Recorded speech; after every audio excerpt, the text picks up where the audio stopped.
Today we are going to solve a LeetCode hard problem. The problem statement is similar string groups. We are given array of strings and we have to group them and we have to return the number of groups that they belong to. So tars and reds are similar, swapping at position 0 and 2. Also two strings are similar if they are equal. Every string in A is an anagram of every other string in A. How many groups are there? Yeah, we are given n number of strings in an array and all the strings are anagram. We have to group them together into different buckets, and while putting them into these buckets we have to follow one property. So if the two strings are similar, then they will go into one bucket.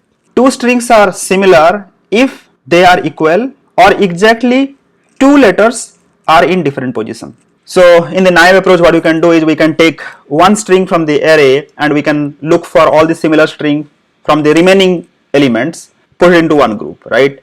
And then again we go and pick another string and continue this operation again and again, and finally we will count the number of buckets, we will return that, right?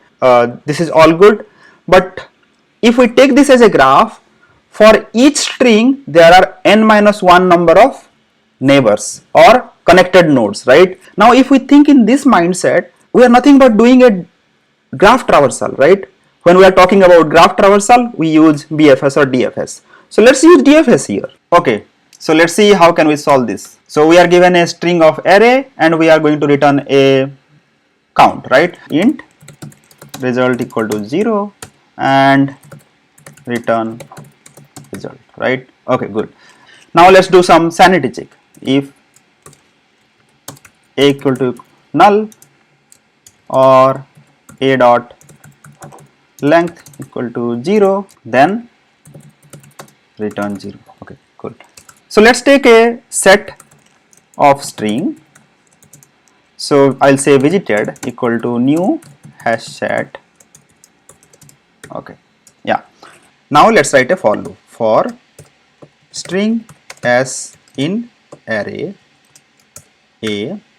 If the current string is not visited yet, so visited dot contains s, then we just have to call the DFS method, right?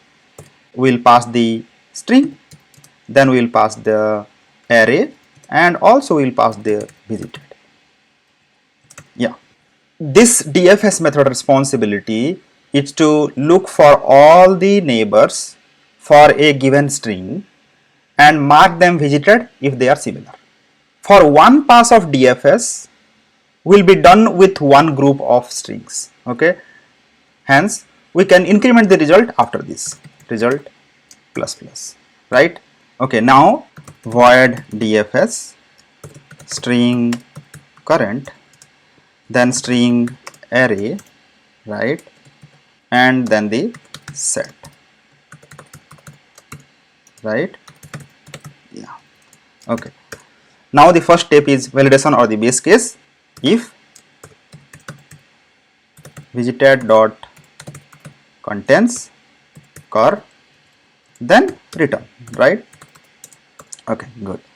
Now we want to mark the current string as visited, right? So visited dot add cur. Okay, yeah. So yeah, there is a typo. There is again a typo. Yeah. Now we are left with just looking at all our neighbors and find the similar string and put it into one bucket, right?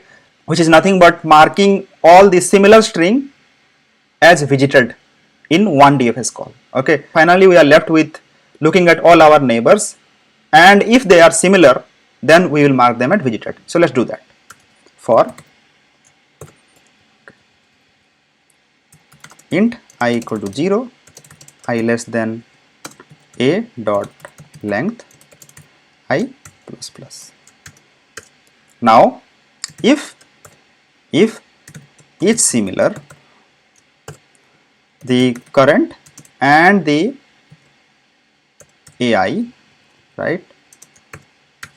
If the current string and the string which we are evaluating right now are similar, then we will call it DFS.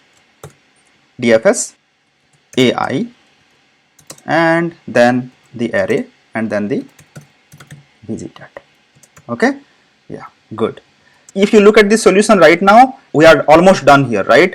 We just have to implement each similar method. Yeah, this is a good practice to write the gist of the problem and then go and complete the helper methods. Okay, this will save a lot of time, and even though if you cannot complete the helper methods, then sometime that's okay.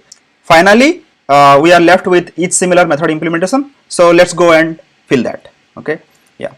So each similar method will return boolean is similar. It will take two string s1 and string s2. Okay. In this method, we just have to count the number of letters whose positions are not matching in these two strings, right?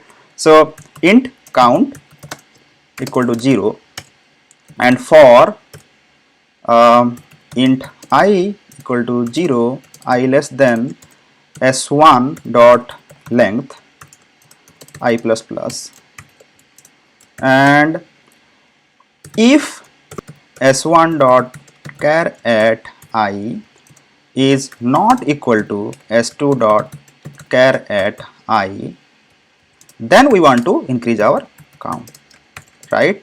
And if count is greater than 2, we can return false, right? Yeah. And finally, finally return true if the count is equal to 2 or 0. Count equal to 2 or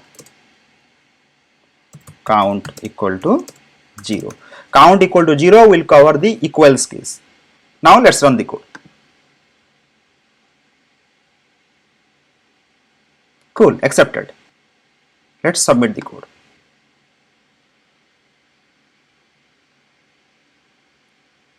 Cool, nice. If we see this solution, the extra time is consumed by each similar. Otherwise, it is just the DFS approach, right? I don't think it is a hard problem. Do not forget to subscribe my channel and see you next time. Till then, take care.